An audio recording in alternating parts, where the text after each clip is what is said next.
اور اپنی انگشت شہادت آسمان کی طرف اٹھائی ہوئی ہے۔ ایسے محسوس ہوتا تھا کہ جیسے رو کر التجا فرما رہے ہوں۔ سیدہ آمنہ رضی اللہ تعالی عنہا فرماتی ہیں کہ عین اسی وقت میں نے سفید رنگ کا ایک بادل کا ٹکڑا دیکھا جس نے حضور علیہ السلام کو لپیٹ کر اٹھا لیا اور آپ صلی اللہ علیہ وآلہ وسلم کو میری نظروں سے چھپا دیا۔ اس دوران میں نے ایک آواز سنی کہ کوئی منادی کر رہا ہے۔ وہ ندا یہ تھی کہ انہیں مشرق و مغرب میں لے جاؤ، بحر و بر پر لے جاؤ اور سیر کراؤ، تاکہ ہر کوئی آپ کو پہچان لے اور اچھی طرح سے جان لے کہ آپ کی صفت ماں ہی ہے، تاکہ دنیا سے شرک کے آثار ختم ہو جائیں۔ پلک جھپکتے ہی بادل کا یہ ٹکڑا اوجھل ہو گیا اور حضور علیہ السلام ریشم کے سفید کپڑے میں لپٹے ہوئے میرے سامنے تھے۔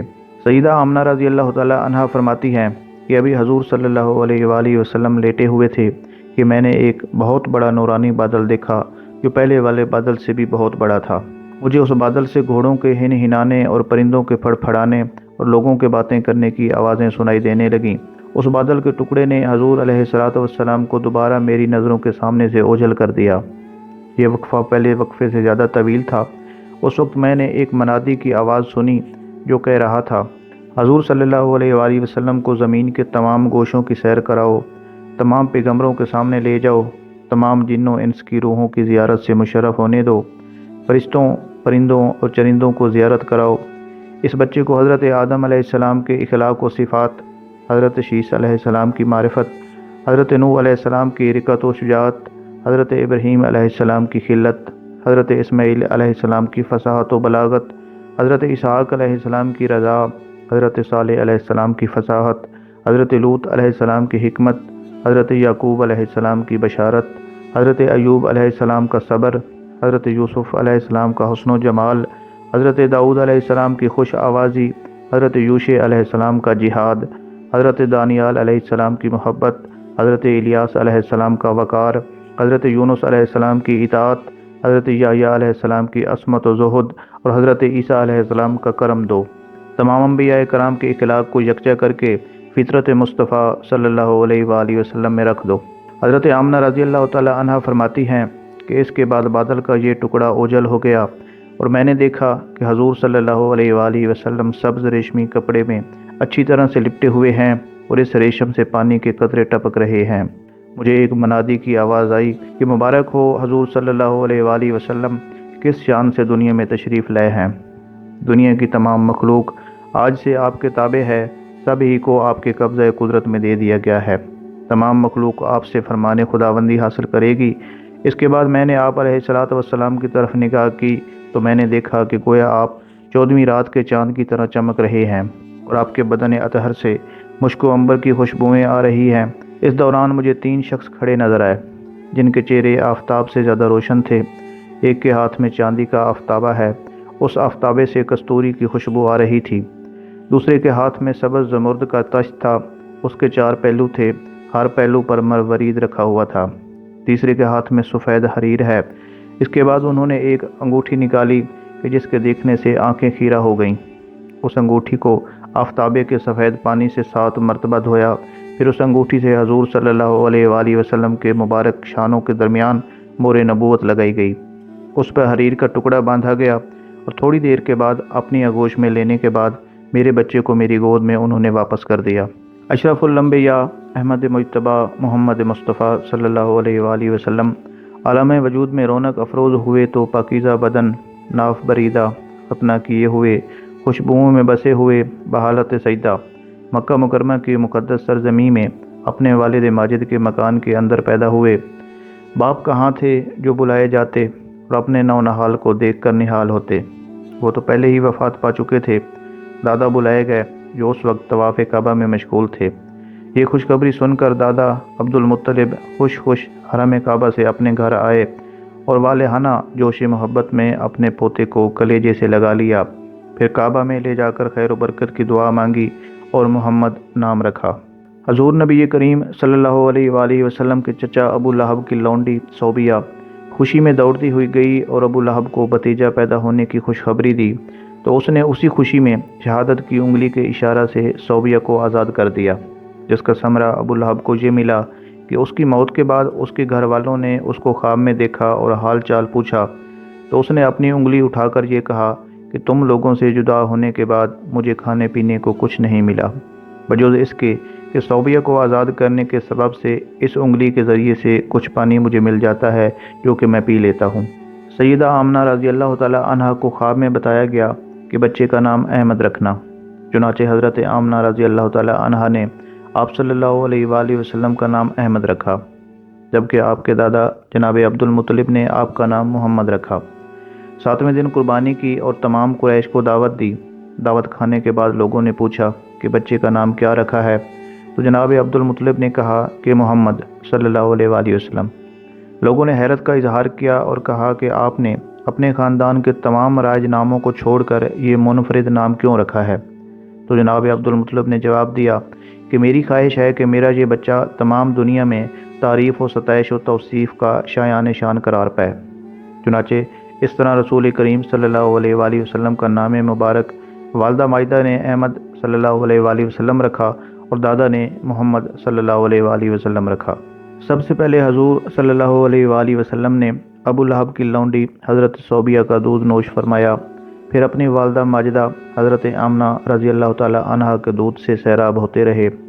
پھر حضرت حلیمہ سعدیہ رضی اللہ تعالی عنہا آپ کو اپنے ساتھ لے گئیں اور اپنے قبیلہ میں رکھ کر آپ کو دودھ پلاتی رہیں، اور انہی کے پاس آپ صلی اللہ علیہ وآلہ وسلم کے دودھ پینے کا زمانہ گزرا۔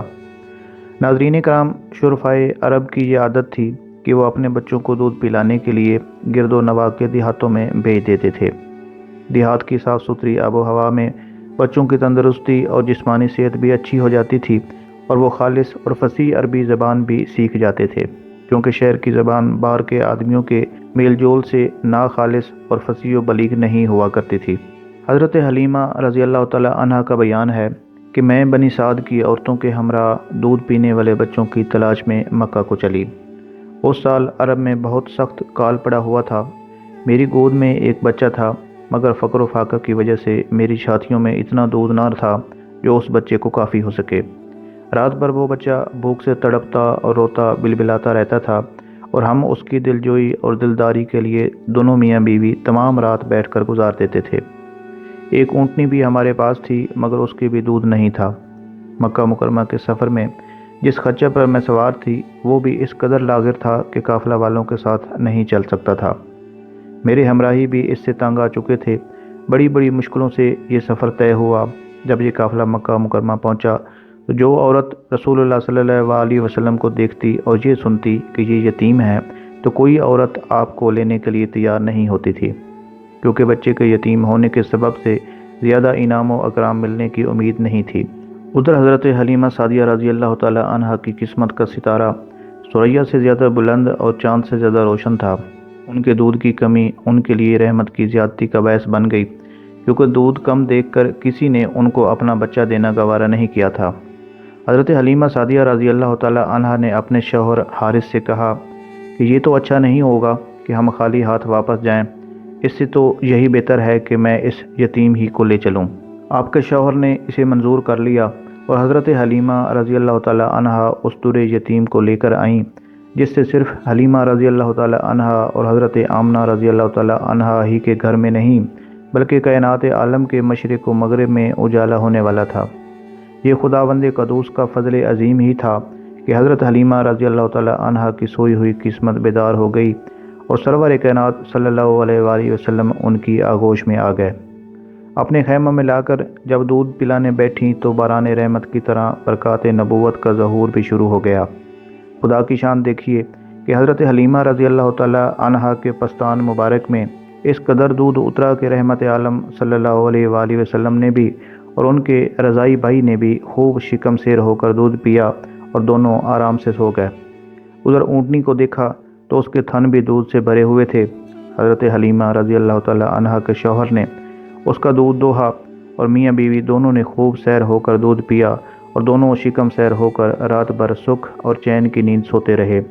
حضرت حلیمہ رضی اللہ تعالی عنہا کا شوہر حضور رحمت دو عالم صلی اللہ علیہ وآلہ وسلم کی یہ برکتیں دیکھ کر حیران رہ گیا، اور کہنے لگا کہ حلیمہ تم بڑا ہی مبارک بچہ لائی ہو۔ حضرت حلیمہ رضی اللہ تعالی عنہا نے کہا کہ واقعی مجھے بھی یہی امید ہے کہ یہ نہایت ہی بابرکت بچہ ہے اور خدا کی رحمت بن کر ہم کو ملا ہے۔ اور مجھے یہی توقع ہے کہ اب ہمارا گھر خیر و برکت سے بھر جائے گا۔ حضرت حلیمہ رضی اللہ تعالی عنہا فرماتی ہیں کہ اس کے بعد ہم رحمت عالم صلی اللہ علیہ وآلہ وسلم کو اپنی گود میں لے کر مکہ مکرمہ سے اپنے گاؤں کی طرف روانہ ہوئے تو میرا وہی خچر اب اس قدر تیز چلنے لگا کہ کسی کی سواری اس کی گرد کو بھی نہیں پہنچتی تھی۔ قافلہ کی عورتیں دیکھ کر حیران ہوئیں اور مجھ سے کہنے لگی کہ حلیمہ، کیا یہ وہی خچر ہے جس پر تم سوار ہو کر آئی تھیں، یا کوئی دوسرا خچر ہے جو تم نے خرید لیا ہے؟ الغرض ہم اپنے گھر پہنچے، وہاں سخت قید پڑا ہوا تھا، تمام جانوروں کے تھن بھی دودھ سے خشک ہو چکے تھے، لیکن میرے گھر میں قدم رکھتے ہی میری بکریوں کے تھن دودھ سے بھر گئے۔ اب روزانہ میری بکریاں جب چراگاہ سے گھر واپس آتیں تو ان کے تھن دودھ سے بھرے ہوتے، حالانکہ پوری بستی میں اور کسی کو اپنے جانوروں کا ایک قطرہ دودھ بھی نصیب نہیں ہوتا تھا۔ میرے قبیلے والوں نے اپنے چرواہوں سے کہا کہ تم لوگ بھی اپنے جانوروں کو اسی جگہ چراؤ جہاں حلیمہ رضی اللہ تعالی عنہا کے جانور چرتے ہیں۔ چنانچہ سب لوگ اسی چراگاہ میں اپنے مویشی چرانے لگے جہاں میری بکریاں چرتی تھیں، مگر یہاں تو چراگاہ اور جنگل کا کوئی عمل دخل ہی نہیں تھا۔ یہ تو رحمت عالم صلی اللہ علیہ وآلہ وسلم کی برکات نبوت کا فیض تھا، جس کو میں اور میرے شوہر کے سوا میری قوم کا کوئی شخص نہیں سمجھ سکتا تھا۔ حضرت حلیمہ سعدیہ رضی اللہ تعالی عنہا فرماتی ہیں کہ جب حضور صلی اللہ علیہ وآلہ وسلم نے پہلی مرتبہ باتیں کیں تو میں حیران رہ گئی۔ آپ نے اپنی زبان اطہر سے سب سے پہلے اللہ اکبر، الحمدللہ رب العالمین اور سبحان اللہ کے الفاظ ادا فرمائے۔ میں نے حضور علیہ الصلوۃ والسلام کو پنگھوڑے میں چاند سے باتیں کرتے ہوئے دیکھا۔ آپ جس طرف اپنی انگشت مبارک سے چاند کو اشارہ فرماتے، چاند اسی جانب جھک جاتا اور فرشتے آپ صلی اللہ علیہ وآلہ وسلم کو جھولا جھلاتے۔ حضور علیہ الصلوۃ والسلام نے کبھی بھی کپڑوں میں یا بستر پر پیشاب نہیں کیا۔ آپ کے پیشاب وغیرہ کرنے کا ایک وقت مقرر تھا۔ آپ صلی اللہ علیہ وآلہ وسلم معمول پر اٹھتے، میں پیشاب کراتی، مقررہ وقت پر دودھ نوش فرماتے، مقررہ وقت پر آرام فرماتے۔ جب بھی میں ارادہ کرتی کہ آپ کے دہن مبارک کو دودھ وغیرہ سے صاف کر دوں تو یہ کام غیب سے خود بخود ہو جاتا۔ حضور علیہ الصلوۃ والسلام جب تھوڑے سے بڑے ہوئے تو گھر سے باہر آنے جانے لگے۔ محلے کے بچوں کو کھیلتے ہوئے دیکھتے مگر خود الگ کھڑے رہتے اور ان کے ساتھ کھیل کود میں مشغول نہیں ہوتے۔ حضرت حلیمہ سعدیہ رضی اللہ تعالی عنہا فرماتی ہیں کہ الغرض اسی طرح ہر دم ہر قدم پر ہم برابر آپ صلی اللہ علیہ وآلہ وسلم کی برکتوں کا مشاہدہ کرتے رہے، یہاں تک کہ 2 سال پورے ہو گئے اور میں نے آپ کا دودھ چھڑا دیا۔ آپ صلی اللہ علیہ وآلہ وسلم کی تندرستی اور نشو و نما کا حال دوسرے بچوں سے اتنا اچھا تھا کہ 2 سال میں آپ صلی اللہ علیہ وآلہ وسلم خوب اچھے بڑے معلوم ہونے لگے۔ اب ہم دستور کے مطابق رحمت دو عالم صلی اللہ علیہ وآلہ وسلم کو ان کی والدہ کے پاس لائے اور انہوں نے حسب توفیق ہم کو انعام و اکرام سے نوازا۔ گو کہ قاعدہ اور دستور کے مطابق اب ہمیں رحمت عالم صلی اللہ علیہ وآلہ وسلم کو اپنے پاس رکھنے کا کوئی حق نہیں تھا، مگر آپ صلی اللہ علیہ وآلہ وسلم کی برکات نبوت کی وجہ سے ایک لمحہ کے لیے بھی ہم کو آپ صلی اللہ علیہ وآلہ وسلم کی جدائی گوارا نہیں تھی۔ عجیب اتفاق کہ اس سال مکہ معظمہ میں وبائی بیماری پھیلی ہوئی تھی، چنانچہ ہم نے اسی وبائی بیماری کا بہانہ کر کے حضرت بی بی آمنہ رضی اللہ تعالی عنہا کو رضامند کر لیا اور پھر ہم رحمت عالم صلی اللہ علیہ وآلہ وسلم کو واپس اپنے گھر لے آئے اور ہمارا گھر پھر سے رحمتوں اور برکتوں کی کان بن گیا اور آپ ہمارے پاس نہایت خوش و خرم ہو کر رہنے لگے۔ جب آپ صلی اللہ علیہ وآلہ وسلم کچھ بڑے ہوئے تو گھر سے باہر نکلتے اور دوسرے لڑکوں کو کھیلتے ہوئے دیکھتے مگر خود ہمیشہ کھیل کود سے علیحدہ ہی رہتے۔ حضرت حلیمہ سعدیہ رضی اللہ تعالی عنہا فرماتی ہیں کہ ایک روز حضور صلی اللہ علیہ وآلہ وسلم مجھ سے پوچھنے لگے کہ میرے بھائی کہاں ہیں، آج دکھائی نہیں دے رہے۔ میں نے کہا کہ وہ بکریاں لے کر چرانے کو گئے ہیں، شام تک آ جائیں گے۔ چشمان اطہر میں آنسو بھر کر فرمانے لگے کہ میں بھی کل ان کے ساتھ جاؤں گا۔ میں نے کہا کہ میرے بیٹے جیسے تمہاری خوشی۔ چنانچہ دوسرے دن خوشی خوشی اٹھے، میں نے منہ ہاتھ دھلوایا، سر مبارک پر تیل لگایا، کنگھی کی، آنکھوں میں سرما لگایا، نیا لباس پہنایا اور ایک چھڑی دست اطہر میں پکڑا دی۔ اس کے بعد حضور صلی اللہ علیہ وآلہ وسلم اپنے رضائی بھائی کے ساتھ باہر تشریف لے گئے اور بکریاں چرانے میں مشغول ہو گئے۔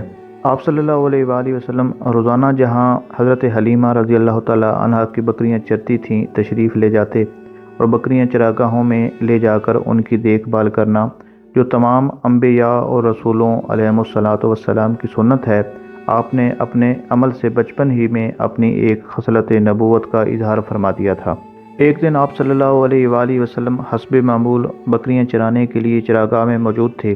جب نصف دن گزر گیا تو حضرت حلیمہ فرماتی ہیں کہ میرا بیٹا اماں جان امی جان پکارتا ہوا گھر آیا۔ وہ ڈرا ہوا تھا اور خوف سے کانپ رہا تھا۔ کہنے لگا کہ امی جان، محمد صلی اللہ علیہ وآلہ وسلم کی خبر لو، نامعلوم اب وہ زندہ بھی ہے یا نہیں۔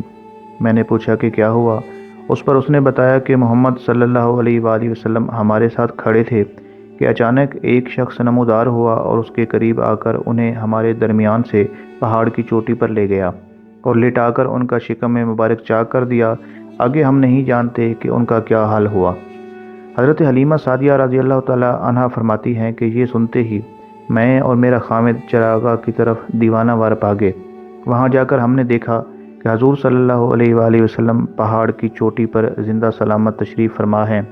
میں آگے بڑھی، سر مبارک اور منہ چوما، ماتھا چوما، اٹھا کر گلے لگایا اور احوال پوچھا تو فرمانے لگے کہ میں اپنے رضائی بھائیوں کے ساتھ کھڑا تھا کہ اچانک میری نظر 3 اشخاص پر پڑی۔ ان میں سے ایک کے ہاتھ میں چاندی کا آفتابہ تھا اور دوسرے کے ہاتھ میں سبز زمرد کا تشت تھا جو برف سے بھرا ہوا تھا۔ انہوں نے مجھے پکڑا۔ میرے تمام ساتھی یہ دیکھتے ہی بھاگ گئے۔ اس کے بعد ان تینوں میں سے ایک نے مجھے بڑے آرام سے زمین پر لٹایا اور ایک نے میرے سینہ کو جوڑوں کے پاس سے ناف تک شق کیا اور مجھے کسی قسم کی تکلیف محسوس نہیں ہوئی۔ اس کے بعد پیٹ کی رگوں کو نکالا اور برف کے ساتھ خوب اچھی طرح صاف کیا اور اپنی جگہ رکھ کر کھڑا ہو گیا۔ اس کے بعد دوسرا شخص آگے بڑھا اور پہلے والے سے کہنے لگا کہ اب تم ہٹ جاؤ۔ اس کے بعد اس نے میرے دل کو اپنے ہاتھ سے نکالا۔ میں یہ سب کچھ دیکھ رہا تھا، پھر دل کو چاک کیا اور اس سے سیاہ لوتھڑا نکال دیا اور ایک طرف پھینک کر کہنے لگا کہ یہ شیطان کا حصہ ہے۔ پھر دل میں کوئی چیز جو ان کے پاس تھی رکھ دی۔ پھر اس نے اپنے دہنے اور بائیں کچھ اشارہ کیا گویا وہ کوئی چیز مانگ رہا ہے، تو انہوں نے ایک نورانی انگوٹھی اسے دی اور انگوٹھی کی نورانیت سے آنکھیں خیرہ ہو جاتی تھیں۔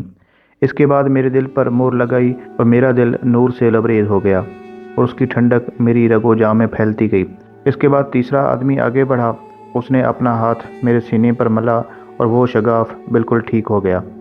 اس کے بعد مجھے انتہائی محبت سے اٹھایا اور مجھے اپنے سینے سے لگایا اور میری دونوں آنکھوں کے درمیان بوسہ دیا اور کہنے لگے کہ یا حبیب اللہ، آپ صلی اللہ علیہ وسلم کی آنکھیں ہمیشہ روشن رہیں گی اور آپ ہمیشہ خوش رہیں گے۔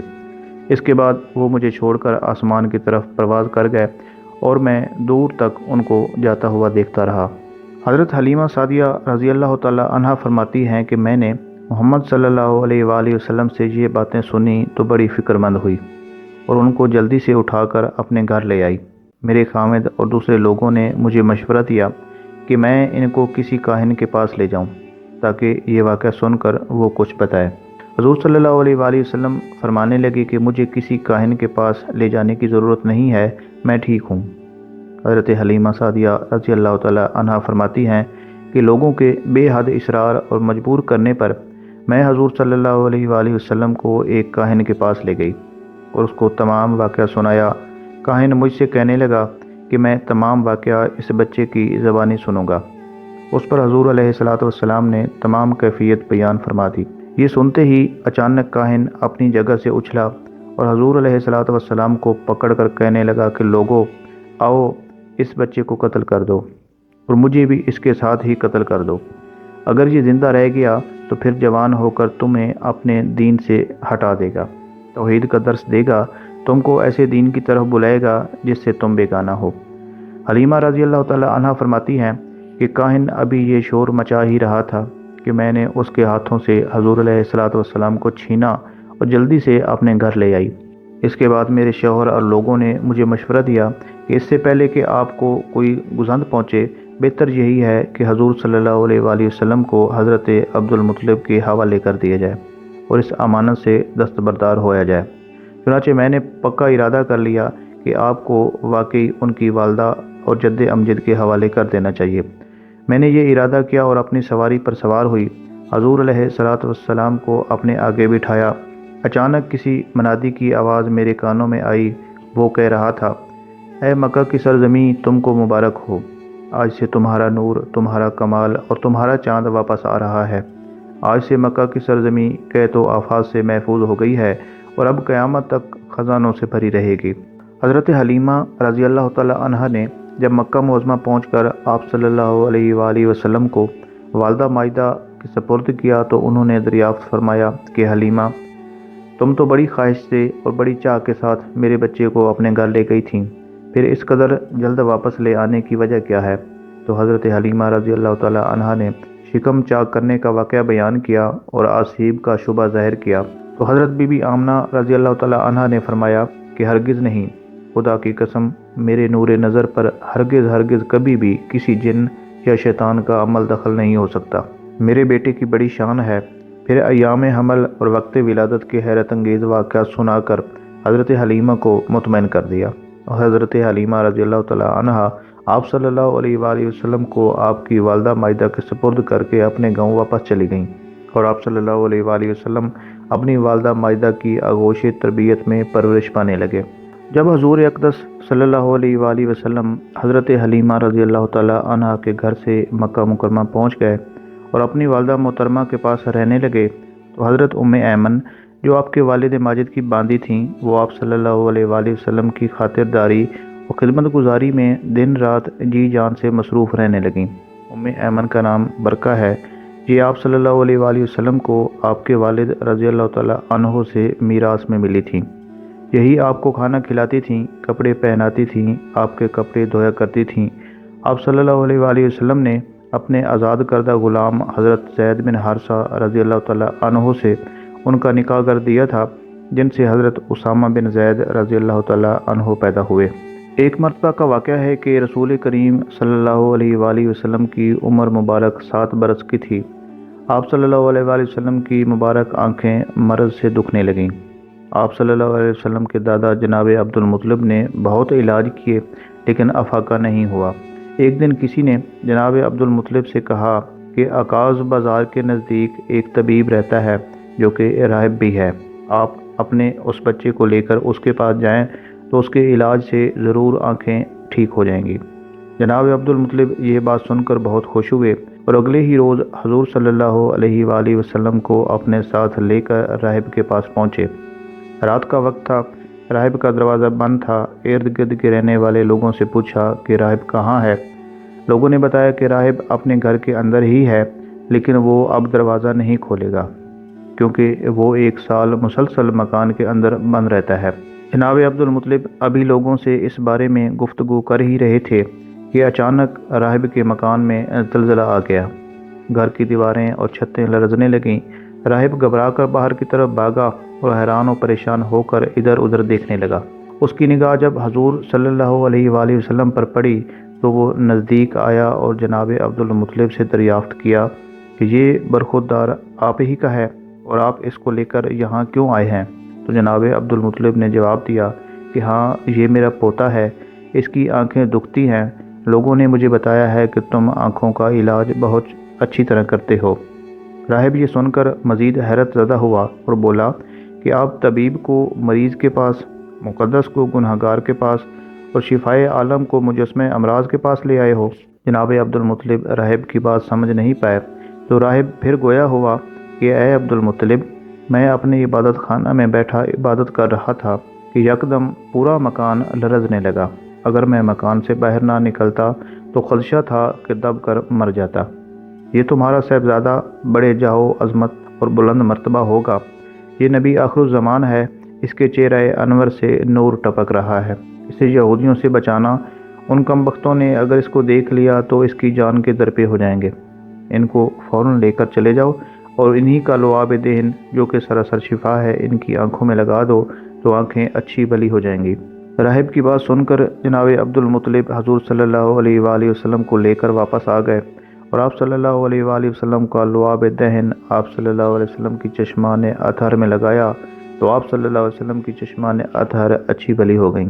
حضور اقدس صلی اللہ علیہ وآلہ وسلم کی عمر شریف جب 6 برس کی ہو گئی تو آپ کی والدہ ماجدہ رضی اللہ تعالی عنہا آپ صلی اللہ علیہ وآلہ وسلم کو ساتھ لے کر مدینہ منورہ آپ کے دادا کے ننیال بنو عدی بن نجار میں رشتہ داروں کی ملاقات اور اپنے شوہر کی قبر کی زیارت کے لیے تشریف لے گئیں۔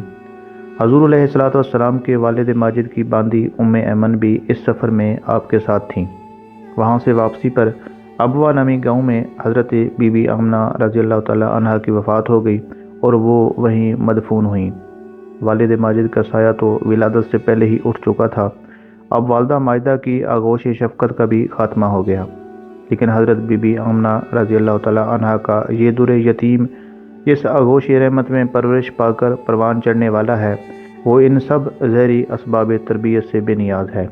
حضرت بی بی آمنہ رضی اللہ تعالی عنہا کی وفات کے بعد حضرت ام ایمن رضی اللہ تعالی عنہا آپ صلی اللہ علیہ وسلم کو مکہ مکرمہ لائیں اور آپ کے دادا حضرت عبد المطلب کے سپرد کیا، اور دادا نے آپ کو اپنی آغوش تربیت میں انتہائی شفقت اور محبت کے ساتھ پرورش کیا، اور حضرت ام ایمن رضی اللہ تعالی عنہا آپ کی خدمت کرتی رہیں۔ حضور صلی اللہ علیہ وآلہ وسلم کے دادا جناب عبد المطلب آپ صلی اللہ علیہ وآلہ وسلم سے بہت زیادہ محبت کرتے تھے۔ بیت اللہ کی اس مسند پر جس پر جناب عبد المطلب کے سوا اور کوئی نہیں بیٹھ سکتا تھا، اگرچہ وہ ان کا کتنا ہی عزیز کیوں نہ ہو، مگر وہ حضور صلی اللہ علیہ وآلہ وسلم کو اس پر بیٹھنے سے منع نہیں کرتے تھے، بلکہ بعض اوقات آپ صلی اللہ علیہ وآلہ وسلم کو اپنے کندھوں پر بٹھا کر خانہ کعبہ کا طواف کیا کرتے تھے اور آپ صلی اللہ علیہ وآلہ وسلم کا خاص خیال رکھتے تھے۔ جب حضرت عبد المطلب کے وصال کا وقت قریب آیا تو ان کو حضور صلی اللہ علیہ وآلہ وسلم کی فکر دامنگیر ہوئی۔ ایک روز انہوں نے اپنے بیٹے حضرت ابو طالب کو اپنے پاس بلایا اور فرمایا کہ اے میرے بیٹے، تم اچھی طرح جانتے ہو کہ مجھے محمد صلی اللہ علیہ وآلہ وسلم سے بہت محبت ہے، میں نے ان کی پرورش بڑے پیار سے کی ہے، اب میں دیکھنا چاہتا ہوں کہ تم میرے حقوق کی حفاظت کس محبت سے کرتے ہو اور محمد صلی اللہ علیہ وآلہ وسلم کا کس طرح سے خیال رکھتے ہو۔ یہ سن کر جناب حضرت ابو طالب نے حضرت عبد المطلب سے کہا کہ اے میرے عزیز والد، یہ بات مجھے اچھی طرح معلوم ہے کہ محمد صلی اللہ علیہ وآلہ وسلم میرے بیٹے ہیں، میرے بھائی حضرت عبداللہ کے فرزند ہیں، میں ان کا خیال اپنی ذات اور اپنے اہل و عیال سے بھی زیادہ رکھوں گا۔ چنانچہ جب حضور صلی اللہ علیہ وآلہ وسلم کی عمر مبارک 8 سال ہو گئی تو حضرت عبد المطلب بھی وصال فرما گئے۔ ان کے وصال فرمانے کے بعد حضور علیہ الصلوۃ والسلام حضرت ابو طالب کی کفالت میں آ گئے۔ حضرت ابو طالب نے واقعی حق ادا کر دیا اور ہر معاملے میں حضور علیہ الصلوۃ والسلام سے محبت و شفقت روا رکھی۔ حضور علیہ الصلوۃ والسلام کی نیک خصلتوں اور دل لبھا دینے والی بچپن کی پیاری پیاری اداؤں نے جناب ابو طالب کو آپ صلی اللہ علیہ وآلہ وسلم کا ایسا گرویدہ بنا دیا کہ مکان کے اندر اور باہر ہر وقت آپ کو اپنے ساتھ ہی رکھتے، اپنے ساتھ کھلاتے پلاتے، اپنے پاس ہی آپ کا بستر بچھاتے اور ایک لمحہ کے لیے بھی کبھی اپنی نظروں سے اوجھل نہیں ہونے دیتے تھے۔ جناب ابو طالب کا بیان ہے کہ میں نے کبھی بھی نہیں دیکھا کہ حضور صلی اللہ علیہ وآلہ وسلم کسی وقت بھی کوئی جھوٹ بولے ہوں، یا کبھی کسی کو دھوکہ دیا ہو، یا کبھی کسی کو کوئی ایذا پہنچائی ہو، یا بےہودہ لڑکوں کے پاس کھیلنے کے لیے گئے ہوں، یا کبھی کوئی خلاف تہذیب بات کی ہو۔ ہمیشہ انتہائی خوش اخلاق، نیک اتوار، نرم گفتار، بلند کردار اور اعلیٰ درجے کے پارسا اور پرہیزگار ہی رہے۔ ایک مرتبہ ملک عرب میں انتہائی خوفناک قحط پڑ گیا۔ اہل مکہ نے بتوں سے فریاد کرنے کا ارادہ کیا، مگر ایک حسین و جمیل بوڑھے نے مکہ والوں سے کہا کہ اے مکہ والو، ہمارے اندر ابو طالب موجود ہیں جو بانی کعبہ حضرت ابراہیم خلیل اللہ علیہ السلام کی نسل سے ہیں اور کعبہ کے متولی اور سجادہ نشین بھی ہیں، ہمیں ان کے پاس چل کر دعا کی درخواست ضرور کرنی چاہیے۔ چنانچہ سرداران عرب ابو طالب کی خدمت میں حاضر ہوئے اور فریاد کرنے لگے کہ اے ابو طالب، قحط کی آگ نے سارے عرب کو جھلسا کے رکھ دیا ہے، جانور گھاس پانی کے لیے ترس رہے ہیں اور انسان دانہ پانی نہ ملنے سے تڑپ تڑپ کر دم توڑ رہے ہیں، قافلوں کی آمد و رفت بند ہو چکی ہے اور ہر طرف بربادی اور ویرانی کا دور دورہ ہے، آپ بارش کے لیے دعا کیجیے۔ اہل عرب کی فریاد سن کر حضرت ابو طالب کا دل بھر آیا اور حضور علیہ الصلوۃ والسلام کو اپنے ساتھ لے کر حرم کعبہ میں گئے اور حضور صلی اللہ علیہ وآلہ وسلم کو دیوار کعبہ سے ٹیک لگا کر بٹھا دیا اور دعا مانگنے میں مشغول ہو گئے۔ حضور علیہ الصلوۃ والسلام اس وقت بچے تھے۔ درمیان دعا میں حضور صلی اللہ علیہ وآلہ وسلم نے اپنی انگشت مبارک کو آسمان کی طرف اٹھا دیا۔ ایک دم چاروں طرف سے بدلیاں نمودار ہوئیں اور فوراً ہی اس زور کا باران رحمت برسا کہ عرب کی زمین سیراب ہو گئی۔ جنگلوں اور میدانوں میں ہر طرف پانی ہی پانی نظر آنے لگا۔ چٹیل میدانوں کی زمینیں سرسبز و شاداب ہو گئیں۔ قحط ختم ہو گیا اور کال کٹ گیا اور سارا عرب خوشحال اور نہال ہو گیا۔ جب حضور علیہ الصلوۃ والسلام کی عمر شریف 12 برس کی ہوئی تو اس وقت جناب ابو طالب نے تجارت کی غرض سے ملک شام کا سفر کیا۔ ابو طالب کو چونکہ حضور صلی اللہ علیہ وآلہ وسلم سے بہت ہی والہانہ محبت تھی، اس لیے وہ آپ صلی اللہ علیہ وسلم کو بھی اس سفر میں اپنے ہمراہ لے گئے۔ حضرت ابو طالب نے حضور علیہ الصلوۃ والسلام کو اپنی سواری پر آگے بٹھا لیا اور یہ قافلہ شام کی طرف چل پڑا۔ جب یہ قافلہ شام کے مقام بصرہ میں اترا تو اس وادی میں ایک درخت کے نیچے پڑاؤ ڈالا۔ اس مقام کے قریب ہی ایک کلیسا تھا جس میں بحیرہ نامی راہب رہتا تھا۔ اس کے پاس ایک کتاب تھی جس کا علم اس راہب کو تھا۔ وہ راہب ہر روز 3 مرتبہ چھت پر چڑھتا اور دیکھتا کہ عرب کی طرف سے کون آ رہا ہے۔ اس دن اس نے دیکھا کہ ایک قافلہ درخت کے نیچے آرام کر رہا ہے اور بادلوں کا ایک ٹکڑا قافلہ والوں پر سایہ کیے ہوئے ہے۔ بحیرہ نے یہ دیکھا تو کلیسا کی چھت سے نیچے اترا اور کہنے لگا کہ خدا کی قسم، یہ بادل اس وقت تک سایہ انداز نہیں ہو سکتا جب تک کہ ان میں کوئی پیغمبر نہ ہو۔ اس کے بعد اس نے بہت سا کھانا پکانے کا حکم دیا۔ جب کھانا تیار ہو گیا تو اس نے اپنے غلام کو بلایا اور کہا کہ قافلہ میں چلے جاؤ اور انہیں کہو کہ اے گروہ قریش، بحیرہ نے تمہارے لیے کھانا تیار کیا ہے۔ اس کی خواہش ہے کہ تم سب کے سب آؤ، خواہ تم میں کوئی چھوٹا ہو یا بڑا، غلام ہو یا آزاد۔ قافلے میں سے ایک آدمی نے کہا کہ ہم تو بحیرہ کے پاس کئی بار پہلے بھی گزرے ہیں، مگر ایسا برتاؤ تو وہ ہمارے ساتھ کبھی نہیں کرتا تھا۔ آج کون سی غیر معمولی بات ہوئی ہے؟ اس پر بحیرہ نے کہلا بھیجا کہ تم سچ کہتے ہو۔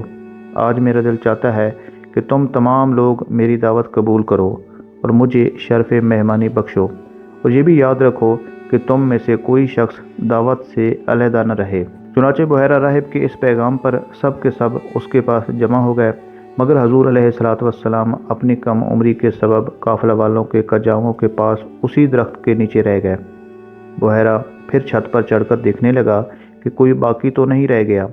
اس کی حیرت کی انتہا نہ رہی کہ بادل کا ٹکڑا ابھی تک وہیں موجود ہے، تو نیچے آ کر کہنے لگا کہ اے گروہ قریش، تم وہاں کسی کو چھوڑ آئے ہو؟ انہوں نے کہا کہ اے بزرگ، ایک لڑکا وہاں چھوڑ آئے ہیں جو عمر میں سب سے چھوٹا ہے، اس لیے وہ ہمارے کجاووں کے پاس رہ گیا ہے۔ بحیرہ نے کہا کہ ایسا نہ کرو، اسے بھی بلواؤ کہ وہ اس کھانے میں تم سب کے ساتھ شریک ہو۔ چنانچہ بحیرہ کے کہنے پر قریش کا ایک آدمی حضور صلی اللہ علیہ وآلہ وسلم کے پاس گیا اور آپ کو گود میں اٹھا کر لے آیا اور ان لوگوں کے ساتھ بٹھا دیا۔ بحیرہ نے دیکھا کہ اب بادل کا ٹکڑا اس کی اپنی چھت پر آ گیا ہے۔ بحیرہ نے کھانا پیش کیا۔ جب قافلہ والے کھانا کھانے سے فارغ ہوئے تو بحیرہ کہنے لگا کہ اے لڑکے، لات و عزیٰ کی قسم دے کر میں تجھ سے کہتا ہوں کہ جو بات میں تجھ سے پوچھوں وہ سچ سچ بتانا۔ بحیرہ نے ایسا اس لیے کہا کہ اس نے آپ کی قوم کو ان دونوں بتوں کی قسمیں کھاتے ہوئے سنا تھا۔ بحیرہ کے سوال پر پیارے نبی صلی اللہ علیہ وآلہ وسلم نے فرمایا کہ لات و عزیٰ کی قسم دے کر مجھ سے کوئی بات نہ پوچھ۔ خدا کی قسم، مجھے ان دونوں سے جتنا بغض ہے اور کسی چیز سے کبھی نہیں رہا۔ اس پر بحیرہ نے آپ سے کہا کہ خدا کی قسم، آپ مجھے وہ بتائیے جو میں آپ سے پوچھتا جاؤں۔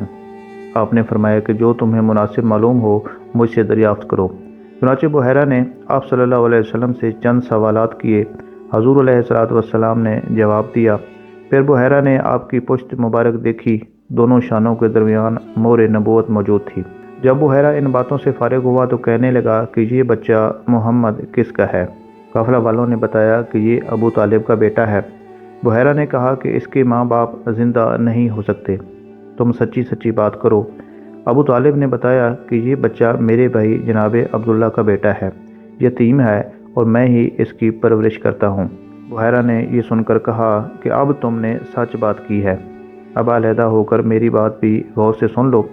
یاد رکھو، یہ بچہ اللہ کا آخری نبی ہے، اس کے کندھوں میں ایک مہر نبوت ہے اور یہ وہی فرزند ہے جس کی تعریف و توصیف تورات، زبور اور انجیل میں آئی ہے۔ میں تمہیں وصیت کرتا ہوں کہ یہود و نصارہ سے ان کی خوب حفاظت کرو، تم ان کا خیال رکھنا۔ بحیرہ نے حضور علیہ السلام کی مہر نبوت پر بوسہ دیا اور آپ صلی اللہ علیہ وآلہ وسلم پر ایمان لایا۔ پھر کہنے لگا کہ اے ابو طالب، تم اپنے بھتیجے کو لے کر اس شہر سے فوراً نکل جاؤ۔ خدا کی قسم، اگر یہود و نصارہ نے انہیں دیکھ لیا اور ان کے بارے میں جو کچھ میں نے جانا ہے انہوں نے بھی جان لیا تو ضرور ان کو وہ نقصان پہنچانا چاہیں گے۔ اس لیے تمہارے اور ان کے حق میں یہی بہتر ہوگا کہ اب تم ان کو آگے لے کر نہ جاؤ اور اپنا مال تجارت یہیں فروخت کر کے بہت جلد مکہ چلے جاؤ، کیونکہ ملک شام میں یہودی لوگ ان کے بہت بڑے دشمن ہیں، وہاں پہنچتے ہی وہ لوگ ان کو شہید کر ڈالیں گے۔ بحیرہ راہب کے کہنے پر ابو طالب کو خطرہ محسوس ہونے لگا، چنانچہ انہوں نے وہیں اپنی تجارت کا مال فروخت کر دیا اور بہت جلد حضور صلی اللہ علیہ وآلہ وسلم کو اپنے ساتھ لے کر مکہ مکرمہ واپس آ گئے۔ بحیرہ راہب نے چلتے وقت انتہائی عقیدت کے ساتھ آپ کو سفر کا کچھ توشہ بھی دیا۔ ناظرین کرام، اسلام سے پہلے عربوں میں لڑائیوں کا ایک طویل سلسلہ جاری تھا۔ انہی لڑائیوں میں سے ایک مشہور لڑائی جنگ فجار کے نام سے مشہور ہے۔ عرب کے لوگ ذوالقعدہ، ذوالحجہ، محرم اور رجب، ان 4 مہینوں کا بے حد احترام کرتے تھے اور ان مہینوں میں لڑائی کرنے کو گناہ جانتے تھے، یہاں تک کہ عام طور پر ان مہینوں میں لوگ تلواروں کو نیام میں رکھ دیتے اور نیزوں کی برچھیاں اتار لیتے تھے۔ مگر اس کے باوجود کبھی کبھی کچھ ایسے ہنگامی حالات درپیش ہو گئے کہ مجبوراً ان مہینوں میں بھی لڑائیاں کرنی پڑیں، تو ان لڑائیوں کو اہل عرب حروف فجار یعنی گناہ کی لڑائیاں کہتے تھے۔ سب سے آخری جنگ فجار جو قریش اور کیس کے قبیلوں کے درمیان ہوئی، اس وقت حضور علیہ السلام کی عمر مبارک 20 برس تھی۔ چونکہ قریش اس جنگ میں حق پر تھے، اس لیے ابو طالب وغیرہ اپنے چچاؤں کے ساتھ آپ نے بھی اس جنگ میں شرکت فرمائی، مگر کسی پر ہتھیار نہیں اٹھایا، صرف اتنا ہی کیا کہ اپنے چچاؤں کو تیر اٹھا اٹھا کر دیتے رہے۔ اس لڑائی میں پہلے کیس پھر قریش غالب آئے اور آخرکار صلح پر اس لڑائی کا خاتمہ ہو گیا۔ روز روز کی لڑائیوں سے عرب کے سینکڑوں گھرانے برباد ہو گئے تھے، ہر طرف بد امنی اور آئے دن کی لوٹ مار سے ملک کا امن و امان غارت ہو چکا تھا۔ کوئی شخص اپنی جان و مال کو محفوظ نہیں سمجھتا تھا، نہ دن کو چین نہ رات کو آرام۔ اس وحشت ناک صورتحال سے تنگ آ کر کچھ صلح پسند لوگوں نے جنگ فجار کے خاتمہ کے بعد ایک اصلاحی تحریک چلائی۔ چنانچہ بنو ہاشم، بنو زہرہ، بنو اسد وغیرہ قبائل قریش کے بڑے بڑے سرداران عبداللہ بن جدعان کے مکان پر جمع ہوئے اور حضور علیہ السلام کے چچا زبیر بن عبد المطلب نے یہ تجویز پیش کی کہ موجودہ حالات کو سدھارنے کے لیے کوئی معاہدہ کرنا چاہیے۔ چنانچہ خاندان قریش کے سرداروں نے بقائے باہم کے اصول پر جیو اور جینے دو قسم کا ایک معاہدہ کیا۔ اس معاہدہ میں حضور اقدس صلی اللہ علیہ وآلہ وسلم بھی شریک ہوئے اور آپ کو یہ معاہدہ اس قدر عزیز تھا کہ اعلان نبوت کے بعد آپ صلی اللہ علیہ وآلہ وسلم فرمایا کرتے تھے کہ اس معاہدہ سے مجھے اتنی خوشی ہوئی کہ اگر اس معاہدہ کے بدلے میں کوئی مجھے سرخ رنگ کے اونٹ بھی دیتا تو مجھے اتنی زیادہ خوشی نہ ہوتی۔ اس تاریخی معاہدہ کو حلف الفضول کہتے ہیں۔ وہ اس لیے کہتے ہیں کہ قریش کے اس معاہدہ سے بہت پہلے مکہ میں قبیلہ جرہم کے سرداروں کے درمیان بھی باہم ایسا ہی ایک معاہدہ ہوا تھا، اور چونکہ قبیلہ جرہم کے وہ لوگ جو اس معاہدہ کے محرک تھے ان سب لوگوں کا نام فضل تھا، یعنی فضل بن حارث اور فضل بن وداع اور فضل بن فضالہ، اس لیے اس معاہدہ کا نام حلف الفضول رکھ دیا گیا، یعنی ان چند آدمیوں کا معاہدہ جن کے نام فضل تھے۔ تو ناظرین اکرام، یہ سیرت النبی صلی اللہ علیہ وآلہ وسلم کے چند باب تھے جو کہ ہم نے آپ کی خدمت میں پیش کیے۔ آنے والی ویڈیوز میں ہم حضور صلی اللہ علیہ وآلہ وسلم کی سیرت مبارکہ کے مزید احوال آپ کی خدمت میں پیش کریں گے۔ اللہ کریم سے دعا ہے کہ میرا یہ بیان کرنا اور آپ لوگوں کا سننا اپنی بارگاہ اقدس میں قبول فرمائے۔ اپنا خیال رکھیے گا، دعاؤں میں یاد رکھیے گا۔ اللہ حافظ۔